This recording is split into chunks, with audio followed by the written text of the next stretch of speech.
علامہ اقبال اللہ تعالیٰ سے دعا کرتے ہوئے کہتے ہیں مشکلیں امت مرحوم کی آساں کر دے، مور بے مایا کو ہم دوش سلیماں کر دے، جن سے نایاب محبت کو پھر ارزاں کر دے، ہند کے دیر نشینوں کو مسلمان کر دے، جوئے خوں می چکد است حسرت دیرینہ ماں، می تپد نالا بے نشتر کدا سینہ ماں، مشکلیں امت مرحوم کی آساں کر دے۔ یہ امت مرحوم، جو مرحوم ان معنوں میں بھی استعمال ہوتا ہے کہ جو فوت ہو چکا ہو، جو بالکل، اور ان معنوں میں بھی کہ جس پر ماضی میں رحم کیا گیا ہو، تو یہ وہ امت جس پہ ماضی میں رحم کیا گیا تھا، جو مرحوم ہو چکی ہے، جو بالکل انتقال کر چکی ہے، اس کی مشکلوں کو تو کچھ آسان کر دے، اس کی مشکلیں حل کر دے، مور بے مایا کو ہم دوش سلیماں کر دے، اس ایسے پرندے کو جس کے پر نہیں ہے، جو بے مایا، جس کا کوئی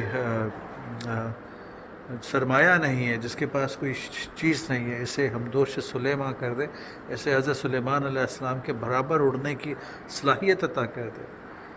جنس سے نایاب محبت کو پھر ارزاں کر دے۔ وہ جنس جو نایاب ہو گئی ہے، یعنی محبت، اسے پھر اس معاشرے میں، ان کے معاشرے میں، اس امت مرحوم کے معاشرے میں، یعنی مسلمانوں کے معاشرے میں محبت کو پھر عام کر دے، ارزاں کر دے، سستا کر دے، ہر جگہ موجود ہو،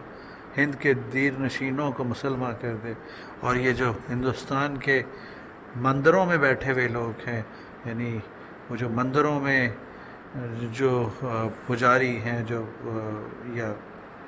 مندروں دیر نشین ہیں، یعنی مندروں میں جو بیٹھے ہوئے لوگ ہیں، انہیں تو مسلمان کہہ دے۔ جوئے خوں می چکد است حسرت دیرینہ ماں، می تپد نالہ بے نشتر کدائے سینہ ماں۔ اور یہاں وہ کہتے ہیں کہ ہماری پرانی حسرتوں کی وجہ سے خون کی ایک دھار سی ٹپکتی، جوئے خوں می چکد است حسرت دیرینہ ماں، میری پرانی حسرتوں کی وجہ سے میرے دل سے خون کی ایک دھار سی نکلتی، می تپد نالہ بے نشتر کدا سینہ ماں، اور ہمارے سینے میں درد کی شدت سے ایک نالہ پھڑکتا ہے، گویا کہ دل میں نشتر کسی چبھن ہو، می تپد نالہ، اور میرے دل میں نالے سے، یعنی آہ و فریاد سے، نشتر کدا سینہ ماں، میرے سینے میں گویا ایک نشتر سا لگتا ہے، ایک چاقو سا لگتا ہے، ایک بلیڈ سا لگتا ہے، کہ وہ کاٹتا چلا جاتا ہے میرے سینے کو، میرے نالے کی وجہ سے، میرے نالے کے جوش کی وجہ سے، نالے کی شدت کی وجہ سے۔